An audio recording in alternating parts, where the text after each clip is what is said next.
podcast is part of the Sports Social Podcast Network. Hello again. It feels like we haven't spoken since last year. And now that the dad jokes are out of the way, let's start the show.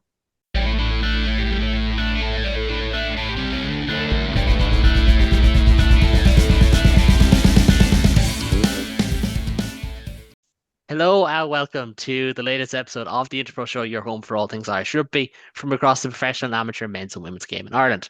The three wise men of Irish fan podcasting are back in the form of Adam, Ben, and David. Gentlemen, very welcome back to the show. Adam, I suppose, as our jersey wearer in chief, I must ask you, did you get anything for Christmas by any chance? This one is actually one that I found, but I got a Lions jersey. I got a Lions jersey, so That's I worse. was You just should like, have just said that one. I was like, I want to be Hugo Keenan running about my local Tesco, I like flying in, and also Marcus Smith. So I'm gonna fall a bit as well. Just do a cool sidestep and then just bash into an old person by accident. But yeah, yeah, I had a very nice Christmas. Went back home. How was everyone else's? It was grand. Well, I know that one person, well, two of us, went in the opposite direction. You left Belfast just as soon as myself and Ben were going up at the weekend. I was working, Ben was there as a fan. Um, Ben, how was Belfast? It is my favorite place in Ireland outside of Limerick. I love Belfast.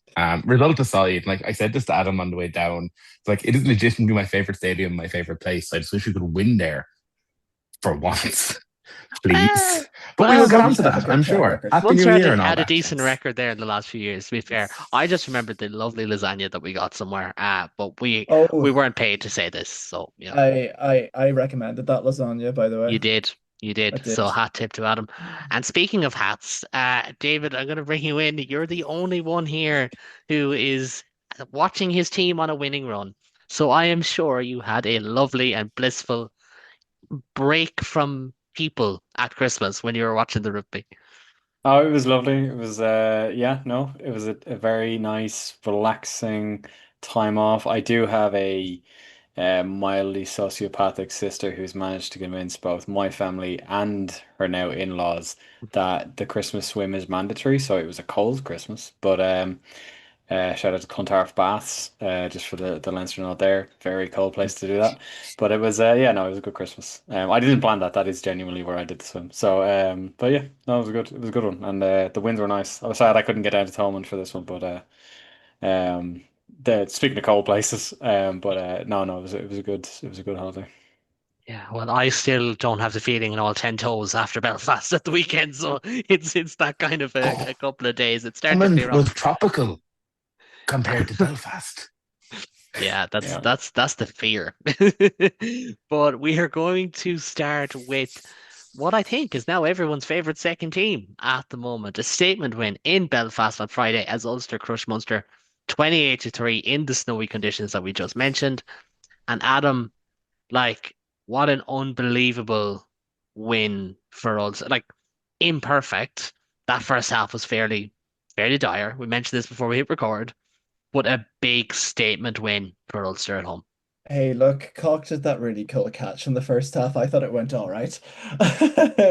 But yeah, given the conditions and given like how slow that first half was, as an Ulster fan, seeing that second half and a try that was disallowed that should have been allowed, like Jacob Stockdale posted it on Instagram. His hand was on the floor with the ball. Jacob Stockdale Clear did separation. well, it was either that or Werner Koch. That try saver on Werner Koch was going to be a try. We needed something there, but it was a really good game. I think there was a lot of standout players. I think a lot of players have put their hands up in positions like Bryn Ward, for example, doing more of an impact than personally Augustus has done with the ball in hand, which is like amazing to say because Bryn Ward came from the academy compared to Augustus, who's on the fringes of the South Africa squad. So it's going to be a really interesting thing when he comes back. But I must say it's great seeing Ulster having depth as well. It's really I've never remembered a year, I think probably since like 2013 odd, where we have academy lads in our droves going, oh, we got an injury. Oh, here's a 6'4" academy second row called Joe Hopes, and he's going to start with Ian Henderson, and he's going to be class. And we've also got Harry Sheridan and Charlie Irvine. Like, do we need an NIQ second row anymore? Maybe, but you know, it was just so good to see, and it's seeing Ulster playing really nice rugby as well. I must say, seeing Zach Ward play. So I'm wearing the Olympic jersey today. Seeing Zach Ward play is also incredible to watch. I feel like our wingers played like back rows that day, and it was great. It's been look, it's been the Ulster revival, hasn't it? And I wrote about it for All Things Rugby. I won't really get into it. People can check it out, but there just seems to be something different in the air. And yes, that was frost and sleet and snow the other night, but there is something different about them because it just feels like if you give Ulster four chances, they'll score at least three times. Or if you give them five chances, they'll score four times. Like they are clinical. The other side of that coin, because we are an Interpro show, not an Ulster show, is that Munster were poor, and as poor as we've seen them for probably over 12 months, Ben. I can't remember a performance quite like this one. It's been a while. And he may have just cut out there. Ben, No, can you hear us? am I gone? We Am I hear back? you. Am I gone? We hear you, Ben, if Okay, you can hearing hear me is us. fine. I'll start that again. So when was the last time we had a performance like that from Munster? Okay, it was nothing went right. I think it's kind of epitomized by Adam mentioned Cox's wonderful take. He had Mike Haley's take that he then dropped into touch Yeah. midway through the first half, and it just kind of epitomized the entire Munster performance in that exact moment, where we did well for 40 minutes in that we kept Ulster out, took the penalty when it came, and kind of rid our luck a little bit. We got a couple of really nice decisions off Adamson that we probably won't have any other referee to keep it to 6-3 at half time. Second half, what went right? I mean, you're looking at the game and you're saying which of any Munster player out of the 22 that came in actually performed well? Probably no one. Our halfbacks, when we had to have a game where they both played well, neither of them really had good outings. We had, I think, could have been Prendergast said today, could have been comment afterwards, where the drop from Munster's starting 23 when everyone is back to our second level. From when we said preseason, we've got a load of depth, everything will work really well. The drop is staggering when Casey and Crowley aren't involved in that team. The drop without Tyke Byrne in that second row is huge, and it shouldn't be, because Jean Klein is a World Cup winner. He's able to carry games. He's able to carry Munster when he needs to. So is Jack O'Donoghue. And we're 5 days after the game talking about how good Joe Hopes was. Joe Hopes was excellent, but he should not have been a standout second row in this game. It's probably worth saying as well, and this is because I would have noticed this live as well. Jean Klein was probably one of Munster's better players in this game. Like it's slim Yes, pickings. he It's was like good, him, Alex but Nankivell, and I actually Yeah. thought Calvin Nash played well as well, to his credit. Yeah. But like that's kind of the issue, was there was literally two or three guys who stood up and played well. And like I'm trying to think because I cover Munster a lot. I can't remember a performance like this. Like that's the frustrating thing, because Crow Park was the other side. I can't remember a performance like this. But now, and we've had 2 or 3 weeks of this kind of like, well, if Munster stick to a plan and execute, they are a very, very good team. Whereas now it's like I can't tell what the plan is and they're not executing. That's the worst of both worlds, isn't my it? head went back to the last 20 minutes against Stormers, where we just didn't do anything. We had our attack seemed to kind of fall away. Our defense couldn't really respond, and we had no answer to any of the pressure that was coming. And like, I don't agree in a moment, but the pressure Ulster put forward that entire second half was outstanding.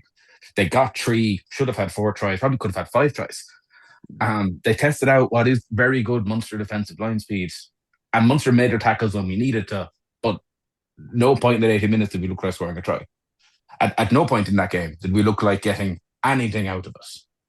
And we'll get on to other games, but in terms of what is acceptable from Munster fan, that isn't this. It is one of the worst 40-minute performances I have ever seen out of this team.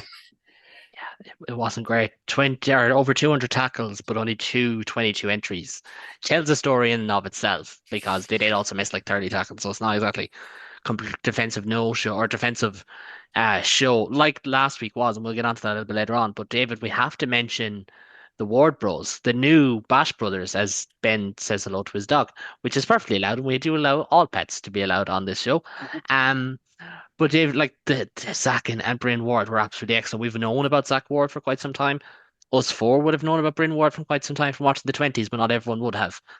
Two brilliant performances. And there is that helps the buy-in. I know it can be seen as kind of hyperbolic. That helps the buy-in. It's the young lads, it's the Ballynahinch club men, one of the famous clubs in Ulster rugby, stepping up on a big night. Kind of like Scott Wilson did a couple of years ago, Bryn Ward replicated, and that's what gets Ulster fans on their feet, isn't it? Yeah, well, I mean, it's a show that there's something to get excited about, and like I think to contrast it with two positives, like someone like Werner Koch comes in and energizes the club, and he's exactly what you want from an NIQ player in terms of the energy he brings from the wing, which is not necessarily what you generated from in general, but he's such a live wire part of the team.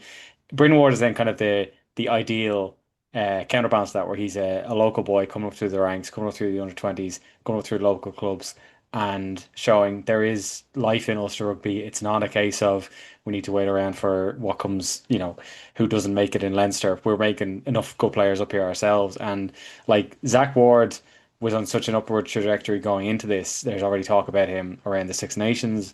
I know we've talked about how we'd like to see him rewarded for his form. He's, been on and up for so long. And so for him to be outshone by Bryn in this game is a hell of a thing. And yeah, I think like you could see so much of each other in those brothers in that like Zach started off in the sevens. He kind of, we've said it before, has that kind of back row kind of bite to him, which is great to see in a winger who's also fast. Like there's not a trade-off there. And then Bryn Ward is like that, but actually a back row. And to see him bouncing fellas off him. And it was hilarious. I watched the game with my mom. Anytime they cut to him, he's so young. He looks so young. Like, he's such a youthful guy. Obviously, he is so actually young, but he was like absolutely dominating physically out there. It was really impressive to see. So yeah, no, I think it's great when you have a game like this where you have players like Ward, like Zach Ward, like you had Stuart McCluskey and James Hume, like this kind of this partnership that if we wind the clock back to just prior to Ireland's tour of New Zealand, these were two lads who were pushing for to be Ireland's centres, and James Hume, if not for a really poorly timed injury, probably would have been challenging Gary Ringrose in there. Like there was so much, and then Werner Koch on the other wing, Jacob Stockdale back at 15. Like there was so much kind of expected talent at Ulster to then have Bryn Ward come out and put on a show like that and steal the headlines. It's exactly what I want from a young player, and the impact he had on the game was measurable. So no, I just like it was a great day for Ulster, and it's great to see the positives coming from so many different places. It's not just we got a big NIQ player in and they did loads of damage. It's we have young guys coming through and they're doing loads of damage too. We have hope for the future and positives from some of the older lads too. So yeah, no, I thought it was fantastic to see, and I think Bryn might struggle to get representation in later squads. We can have a discussion about that later, just because of how competitive that back row is. But if he can keep that kind of form up, he's gonna push his way in somewhere. And yeah, Zach, just what a game. He just continues to not take a backward step, and it's really showing in how it's contributing to this fantastic run that Ulster are putting together. Yeah, definitely. And it's funny actually because I was writing I did a feature on Ulster for All Things Rugby that I mentioned, and I did a match report for Substack, which I had started, so kind of trying to get that off the ground. And originally in my notes, I had put down great break by Angus Bell because Angus Bell, big man, short hair, short brown hair, makes a load of carries like that. I didn't realize that carry was Bryn Ward. He's deceptively large. Zach is different. He's much taller, but I spoke to those to Zach Ward 2 years ago now, or last January, and there's definitely a sense of him of like he knows his brother's going to go far, and Zach has taken every last opportunity he has. And you'd love to see them both in Ireland squads, or even just one of them. But we should wait and see on that one. We're going to move on to the other game of last weekend, which took place on Saturday. I don't know. Christmas void. You never know what day of the week it is. Like that's just the way it is, isn't it? But Leinster had a huge win over Connacht, running out comprehensive 52-17 winners in the Aviva. David, because I didn't say it last time, I'll say it this time. To the victor goes the spoils, and to open the conversation, this was as dominant of a Leinster win as we've seen in quite some time, and that's that's quite a thing to say at the Interpros, which doesn't usually happen.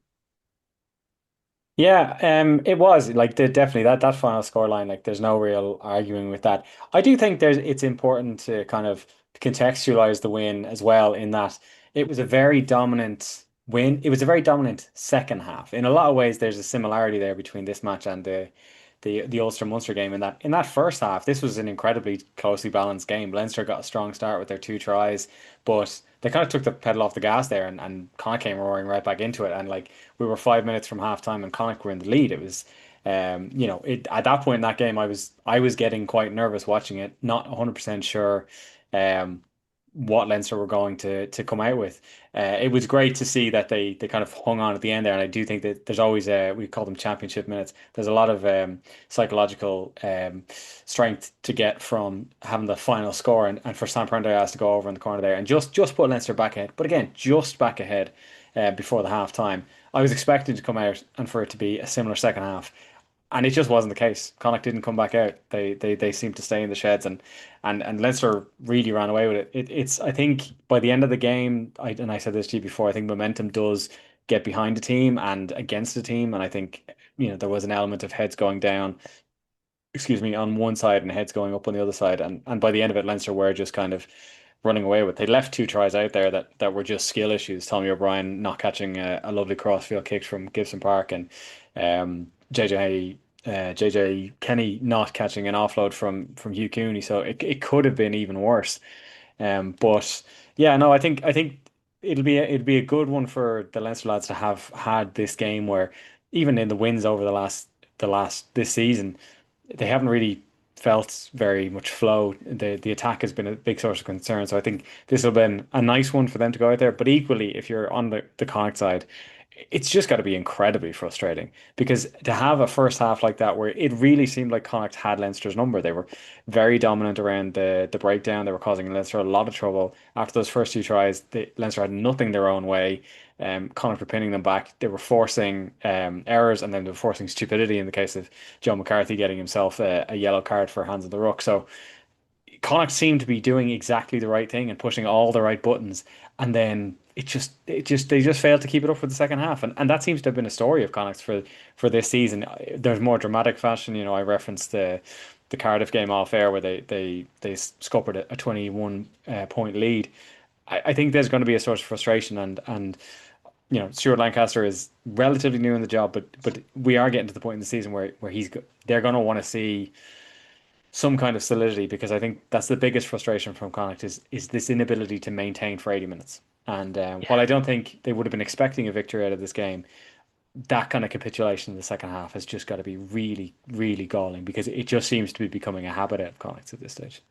Yeah, it's something, and again, it's not your fault that it's got down this way. It's something I've been writing about this week, about Connacht, is like we said at the start of the year, let's judge Connacht after Christmas, give or take, because they had a schedule that was somewhat favorable.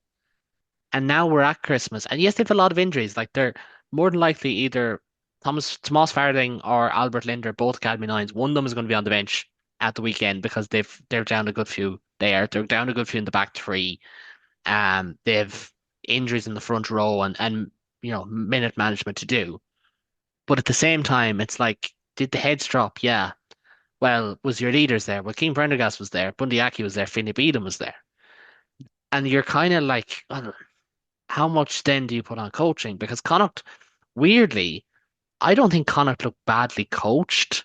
I think they're just still making individual errors. And yes, like the first try, Leinster was the first try, that was the chip and chase, or the second try, one or the other. That to me is just being schemed open. They knew Connacht might be a bit, lackadaisical there in Yeah. that situation, and it was on a plate for them. It was, I don't Yeah, want to say it was so an true. easy Yeah. try. Second try, thank you. I don't know what to say it was an easier try as you'll see, but they knew because Leinster kicked to score. And I think that was part of the frustration then when you're watching it. You're kind of like, well, Leinster often kick to score, and you've just handed them that opportunity on a plate. Do you know? And I think that was the real frustration was that Leinster, for some of their tries, they did work hard. Like that first try from Dan Sheehan was absolutely brilliant. But for others, like that one from Tector and like one from JJ Kenny as well, they didn't have to work that hard. It was, and it's that whole thing of are the heads dropping? Is it a fitness thing? Like they had a young enough bench, Connacht, so fair enough. You would have expected Leinster to put the players they did, but it's just that's just it's frustrating. Like it's really, really frustrating for everyone involved and for Lancaster and for the leaders. And I do believe like Connacht might be the biggest loser of the Irish teams when it comes to Lions, because I don't think Finlay Bealham and Bundy Aki have had a good start to the season, and obviously Matt Hansen's been injured. So yeah, you're just in that little bit of a murky zone now. And like they've got Montpellier this weekend. The latest reporting certainly makes it seem like they're going to rotate quite a bit, quite heavily over the next 2 weeks, which is a pity Yeah. because again, Connacht should be aiming for at least a home knockout game every year in the Challenge Cup that they're in it. Do you know, even if it's just one, like they should be. And obviously, chance gone in Bridgend potentially.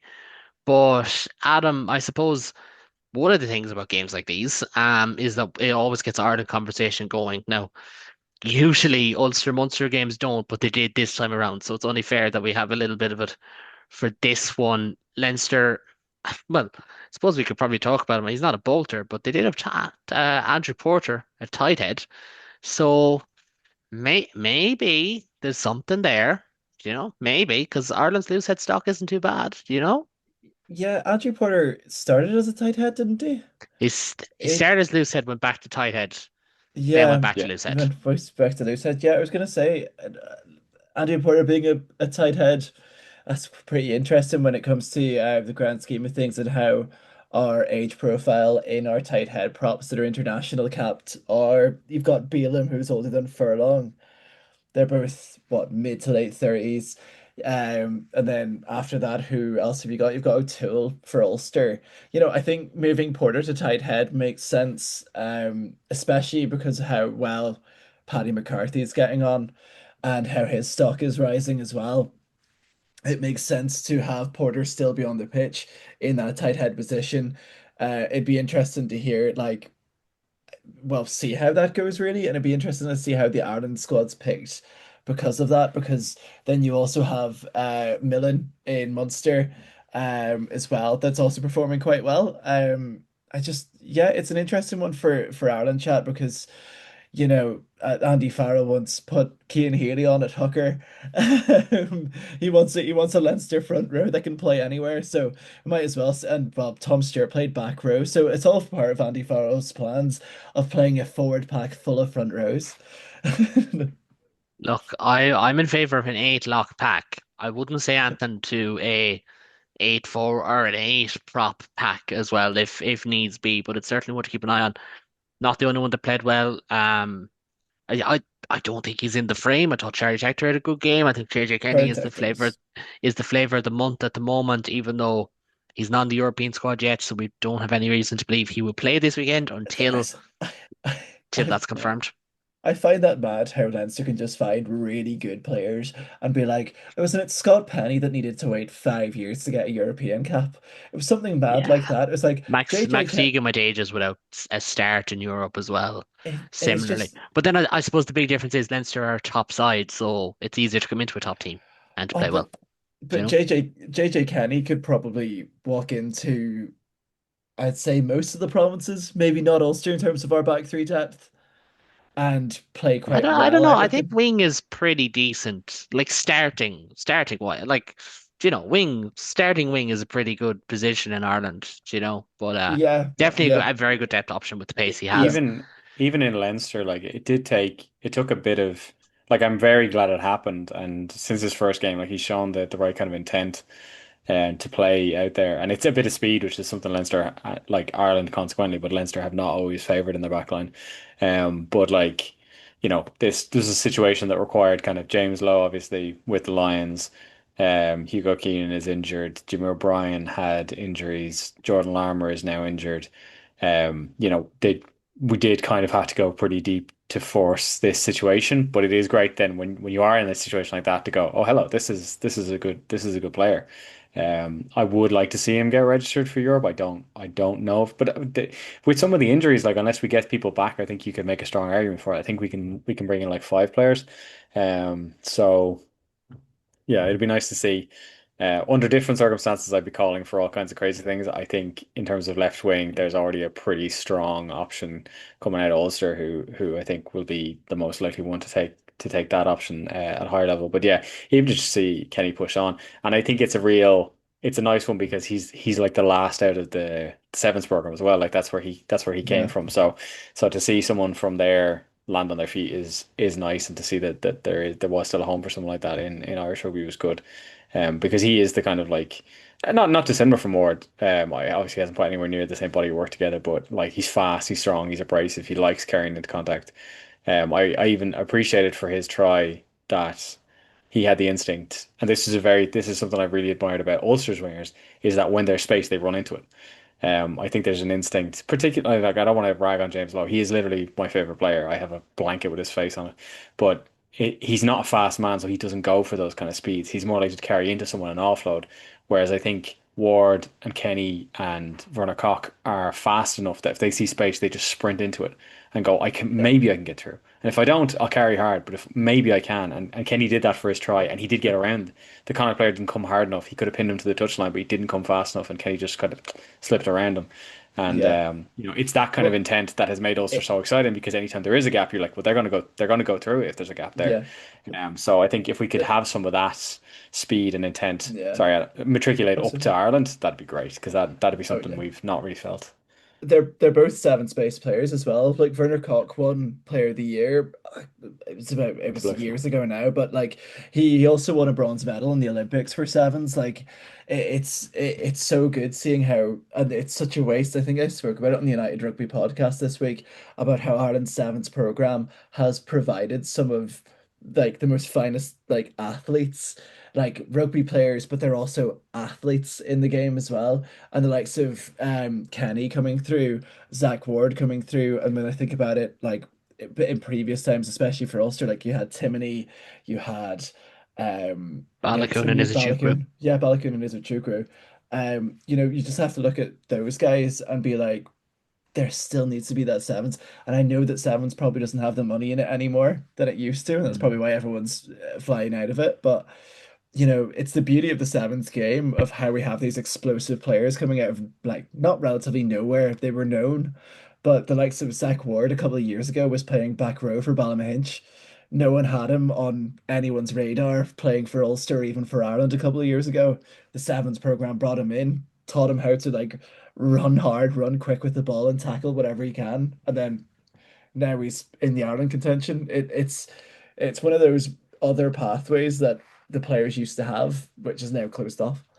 Yeah, no, and it's always good to have those pathways, especially for raw speedsters. Like it's one of those things. You can be raw with pace, but that doesn't mean you have the kicking game, the handling game, the Mhm. defensive awareness, positionally, and like it can help in that. Like you look at Hugo Keenan, Zach Ward, Andrew Smith, Robert Balakoon. Um, they've all come from sevens. They're all, contracted. Che Mullins as well, who's having a breakout season for Connacht. I knew there was someone else. He's played sevens.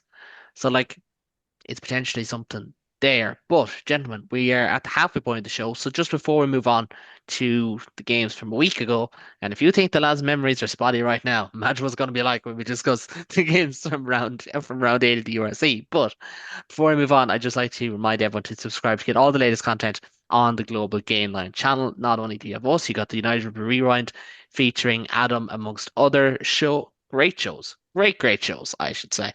And as we always say, if you can share this show with one friend or even leave a comment, it makes a huge difference. And we've got a busy couple of weeks coming up, so no time like the present. But we're going to move back in time now to the not Stephen's Day games because they were played on the 27th of December. And the first one of those had us on the edge of our seats in Thomond as Leinster avenged Croke Park with a now 13-8 win over Munster. David, you mentioned the fact that you were disappointed you couldn't be there. I think if that finished 13-15, you wouldn't be saying that. But Yeah. it was a nail biter on the road, grounded out. And I know Leinster get pelters for having maybe too many of these types of games recently compared to what they usually have. But there's always something to be said for a win like this.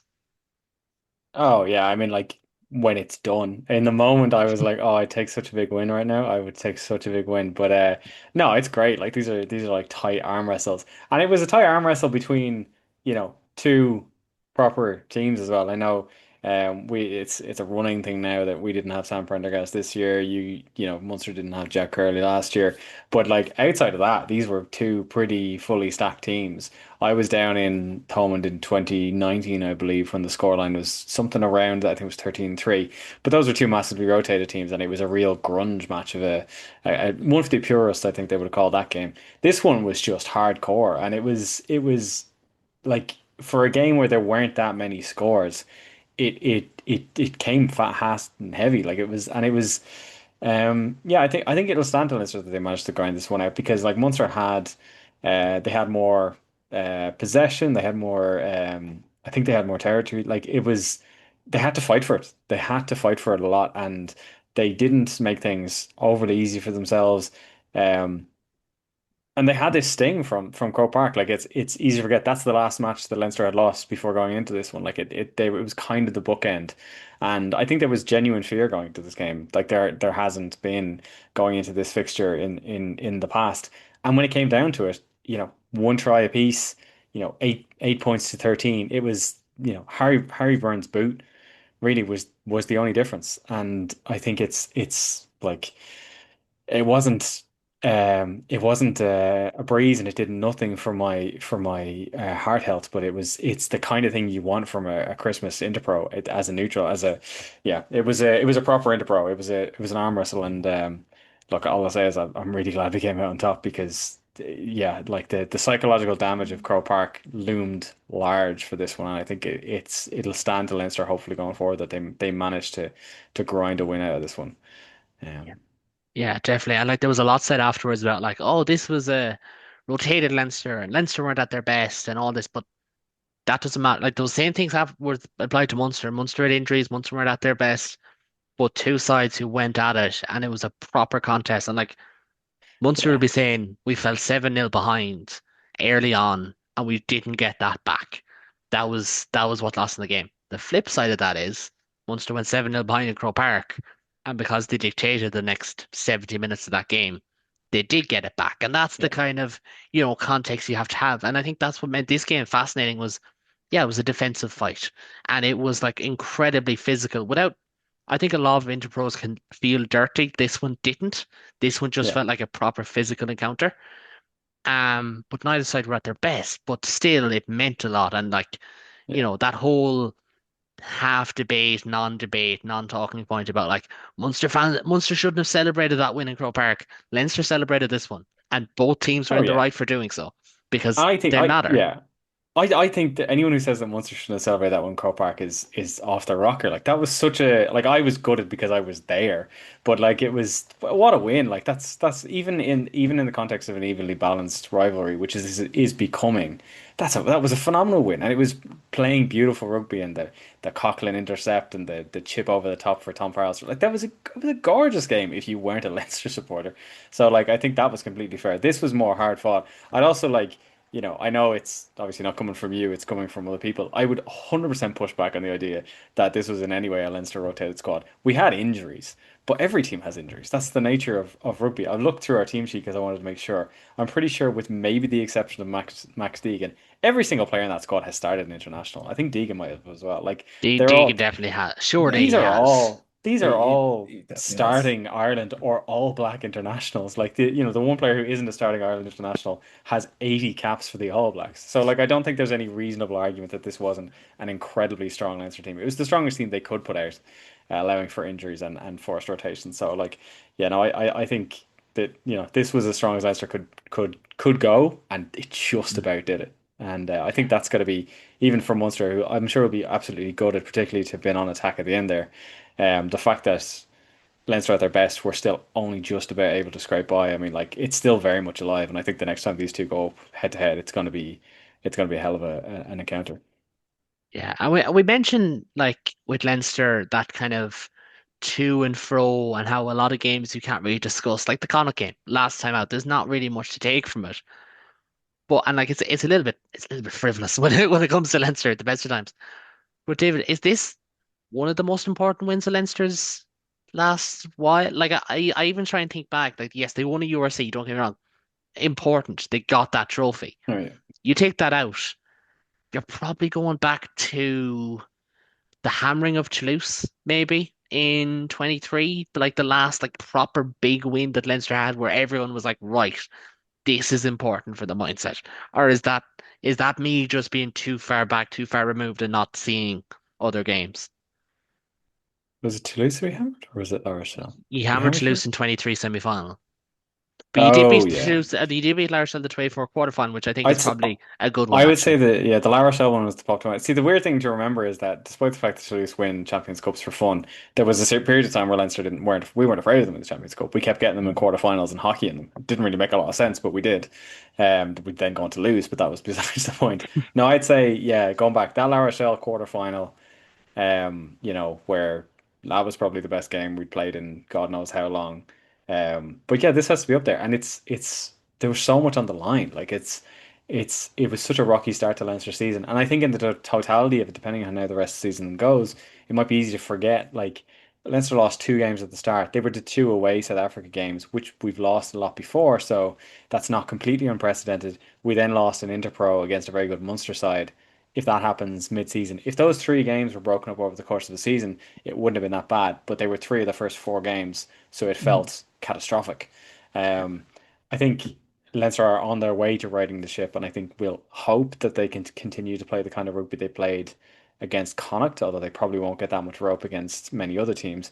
But yeah, no, I think this was important because it was a slog and because it was they duked it out against a very good Munster side and just got the win. And I think that's something as well that Leinster have struggled with in the past, where I've definitely seen, I've mentioned it to you in the past that there were games Leinster played where we would concede points at the end because it didn't matter. And that's Mhm. not a great attitude to have. And then you find yourself in a situation where it does matter and you're not built for that.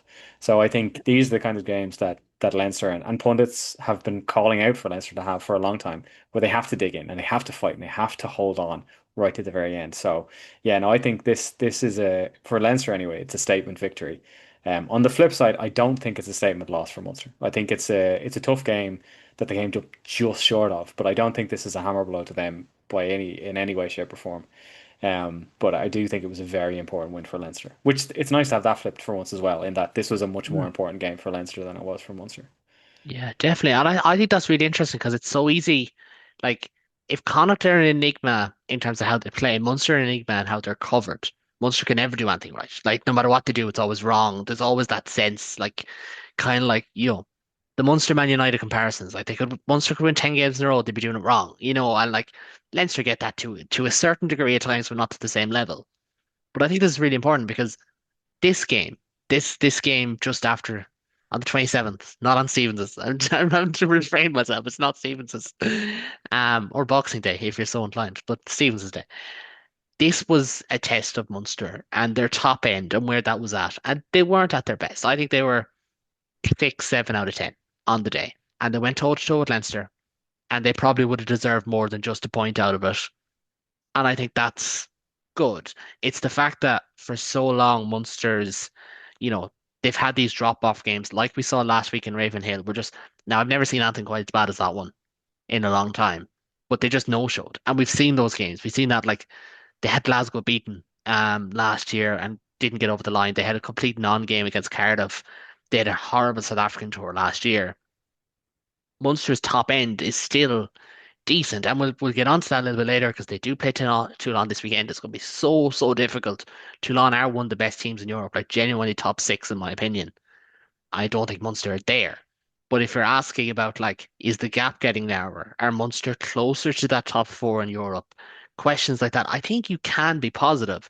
It's just the fact that week on week, that slog, that kind of when you're rotated heavily, when you're down guys, where are Munster at? That's where it's like, well, has the floor been raised? And it's funny because I think after the Leinster game, I said Munster's floor had been raised because they weren't at their best against Leinster and they still got this good result. But now I'm like, well, that's not your floor, is it? That's Yeah. with Crowley, with Casey, with Byrne, with Klein, playing on the bench. Actually, should be said, like Munster's bench in this game were really, really good. Sean Klein among them was superb off the bench that night. But that's the question about Munster, and Ben's not here. He said drop out due to Yeah. phone issues. But go Yeah. on, David, If I for a closing word. yeah, I'll just make the point that it's very I was laughing a minute ago because I just came from family dinner where my father, who God bless him, does not follow sport, has never followed sport. The closest he ever followed sport is when I used to play GA badly. He at dinner tonight, for some reason, I can't remember the context, compared Munster to Man United. So it's very funny that you made that comparison. But I do think, and look, I think for Munster as well, like it's worth remembering Ulster did were the first Irish team to win a European Cup. But since the sport went professional and the heyday of the era, Munster have this kind of aura about it. And my mom actually said over the same dinner that at a certain point, if there was an Irish rugby team, people thought of Munster. Like there was no one else. Mm. And I think that looms large. That's hard to come out from under. The shadow of something that big. I think Leinster get some of the Leinster lads are feeling a little bit of that. It now being 8 years since Leinster won a European Cup. You know, it's it follows you, and it's.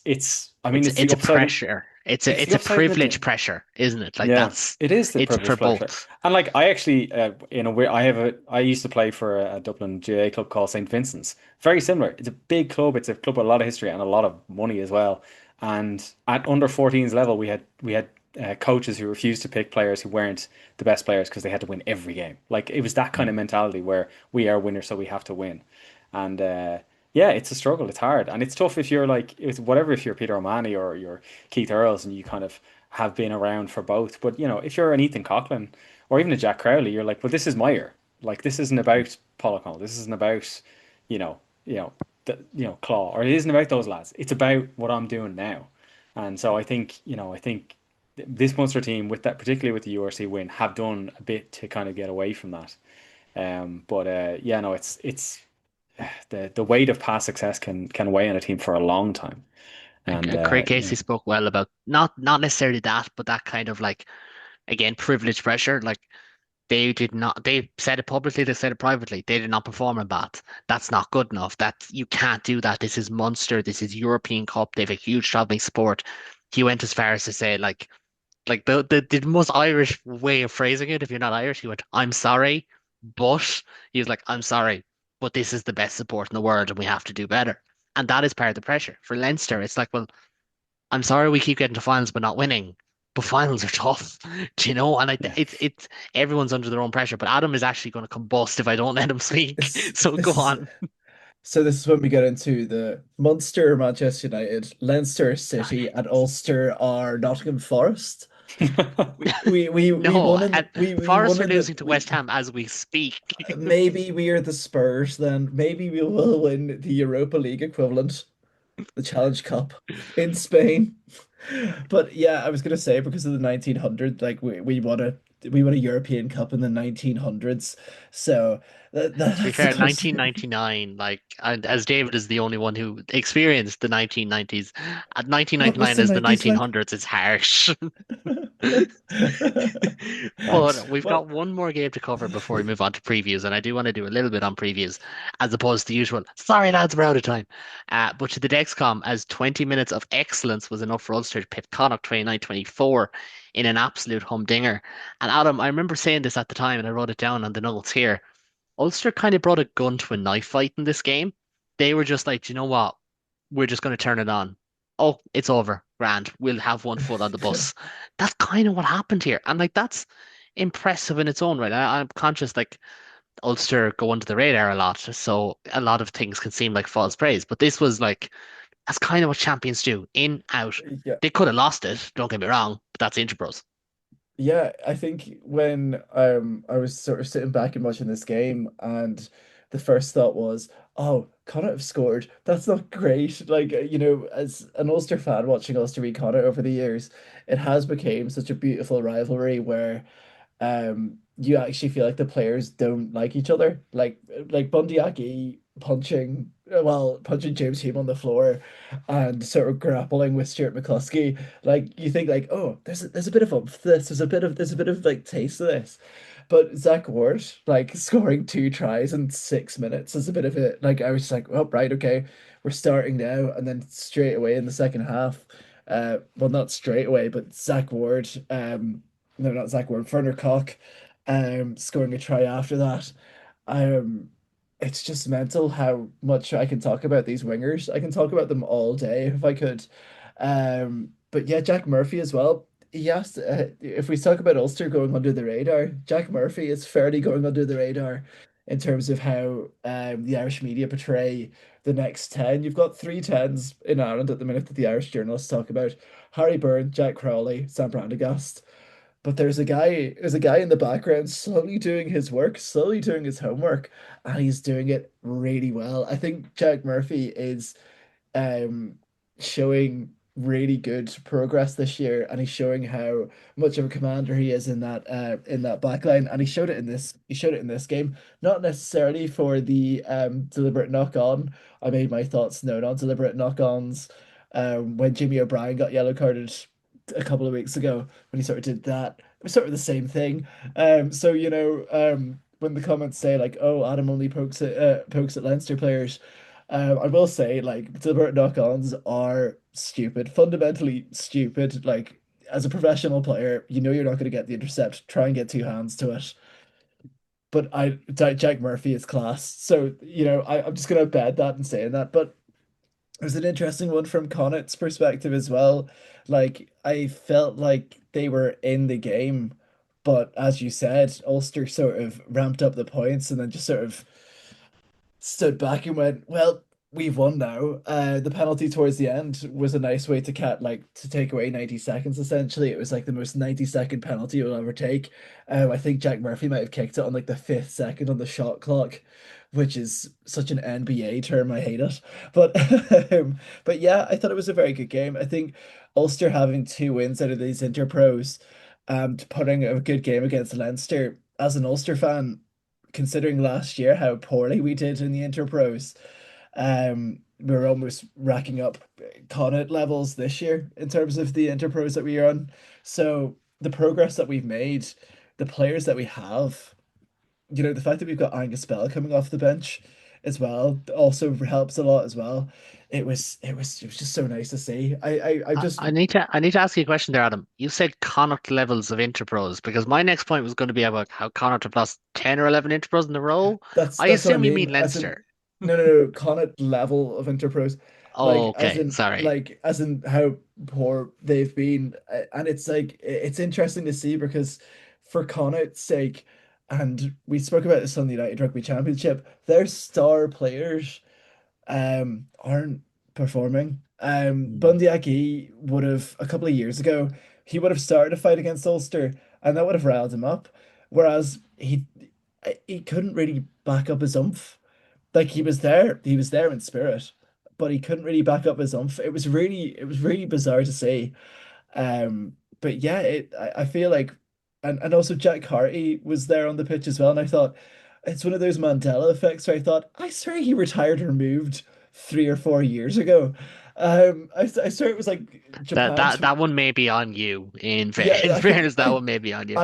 I am a guy that said last year, whilst watching Ireland v the All Blacks, and this was 2 years ago actually, going, Damien McKenzie's only 23 years of age. Then I found out he was like 31, and I was like, wow, he's been 21 for ages. But yeah, If you don't mind, I might just finish on Connacht because we probably didn't get enough of them in the last conversation. But again, this is where the frustrations start to show because they have like 10 or 11 Interpro losses in a row now.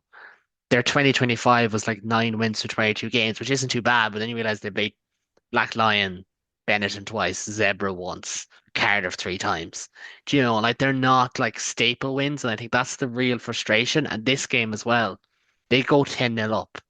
Next thing you know, they're 26-10 behind, and they score two late tries to make it a contest. But like, it's like, lads, like, come on. Like, these are the games that we just typically say Connacht get up for, and Connacht are so often involved in, and it's a proper contest. And now that feels to be almost sliding by the wayside, which is really annoying to say because Interpros at their best, you're almost banking on every team getting at least two home wins and then the other couple of games. But like now Connacht have lost a streak of home Interpros. They haven't won a home Interpro, I think, until since 2025, I think it is. Like New Year's Day 2025 or New Year's Day 2024, I should say. Not 2025. They didn't win the Interpro last year. New Year's Day 2024. So it's like this is an issue. They may have won in Ravenhill since that, actually. But this is a genuine issue. But one last thing before we go. We do have four European Cup games, two Champions Cup, two Challenge Cup. We're going to get into them now. No Ben to talk about Munster. I'll fill in there. And the first game of the lot is Leinster against La Rochelle. Maybe not quite the heebie-jeebies game that it would have once been, but that game at 5:30 on Saturday on Premier Sports 1. David, I'm not sure if you'll be there. Maybe I'm asking a stupid question, but not quite as scary as it was, but it's still La Rochelle.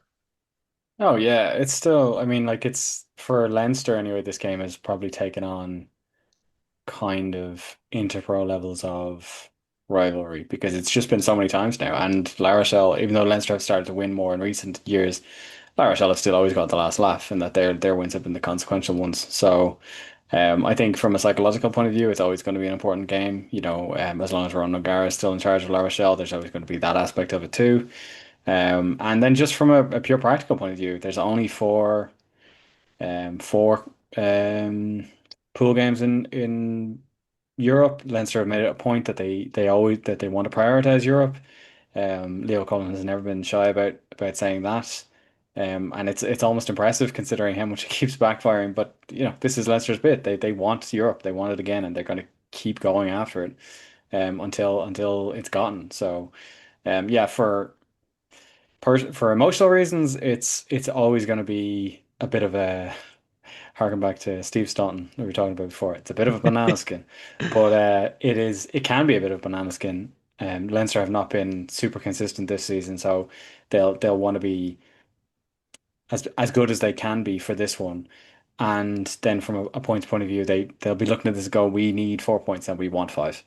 And from a La Rochelle point of view, they're always gonna if they can come to Dublin and chip off a win, like that's worth I think it's worth more than the win itself is. So yeah, no, I think it's gonna be a heavy duty game. I don't know what La Rochelle's rotation situation is like, but I don't know that it'll really matter that much. I think they'll come out one this one, and Leinster are gonna go as heavy as they possibly can. So yeah, no, I think it'll be a tussle of a game.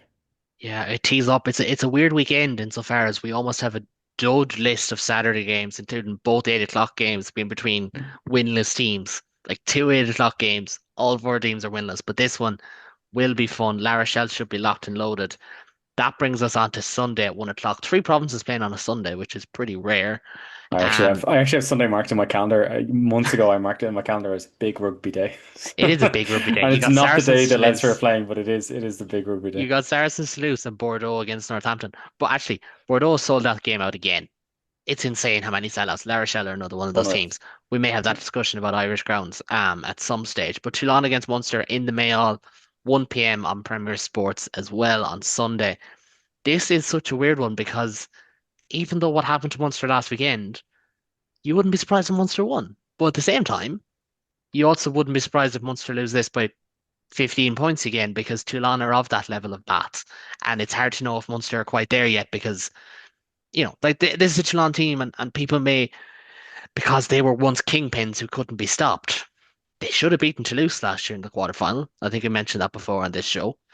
They should probably, they did beat Bath and had a good win over Bath last time out. Like we're in a situation where this pool is 6 teams on 5 points. Sorry, 5 teams on 5 points and one on 6 points or 7 points, maybe. Could be seven. That is how tight this pool is. And I think that is incredibly entertaining.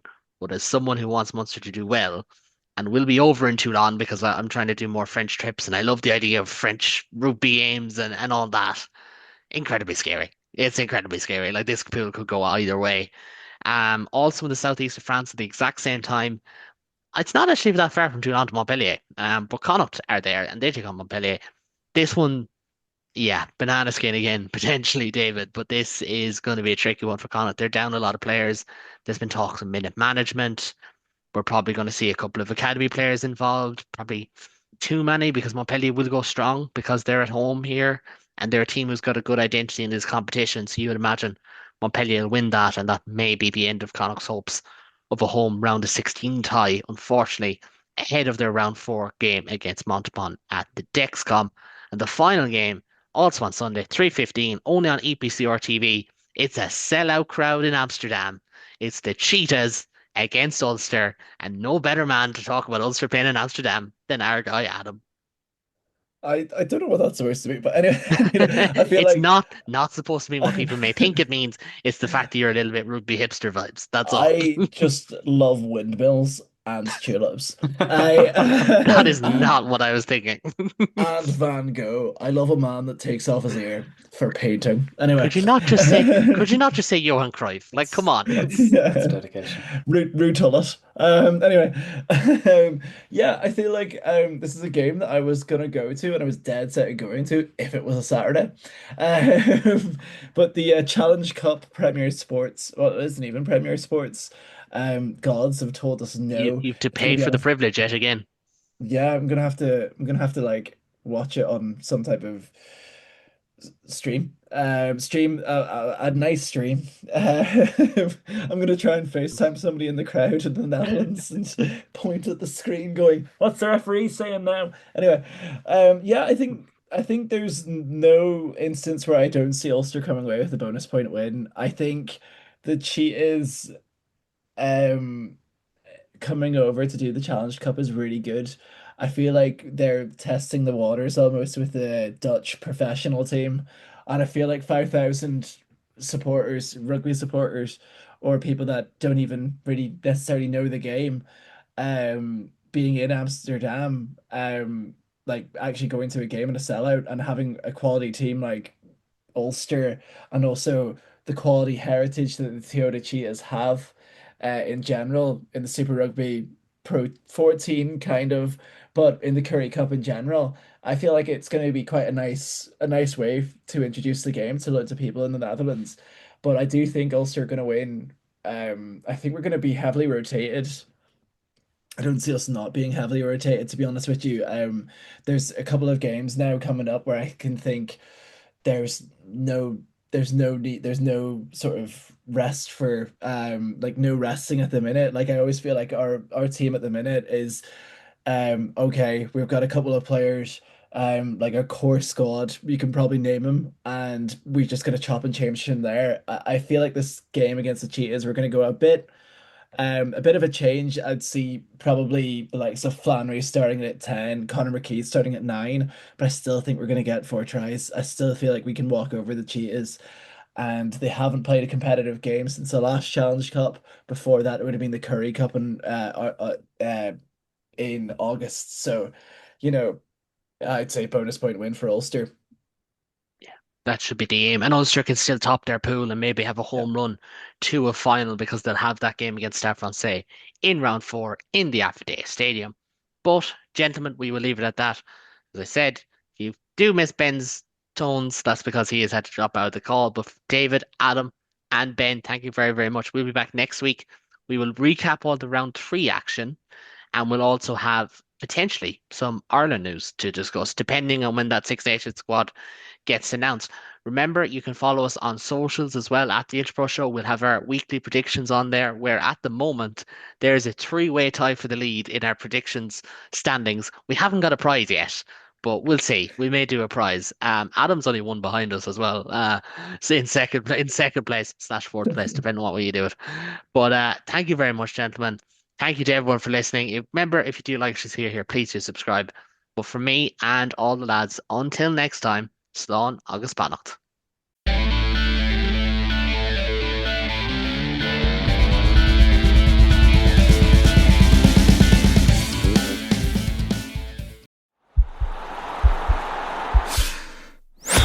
This podcast is part of the Sports Social Podcast Network.